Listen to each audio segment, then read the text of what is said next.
কোরআন শরীফে আছে, কেউ যদি গুনাহ লাগাতার করতে থাকে, খোদার কসম আল্লাহ একদিন নারাজ হয়, আর সেদিন আল্লাহ পাক ইচ্ছা করে তাকে আল্লাহ তাআলা পথভ্রষ্ট করে দেয়। আর কোনোদিন আল্লাহ ইচ্ছা করেই তারে আর হেদায়েত দেয় না, আলোর পথে ফিরতে দেয় না, কল্যাণের পথে আসতে দেয় না, জান্নাতের পথে আর আসতেই দেয় না। খোদার কসম, এটা কোরআন শরীফের আয়াত।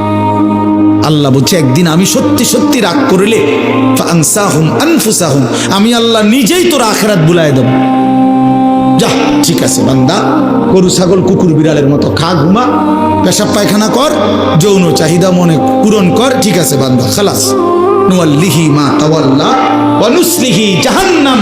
যা বান্দা, তোর এই উল্টো পথে চলছিস, চলতে থাকো উল্টো, আমিও তোরে উল্টো পথে চালায়া দিলাম।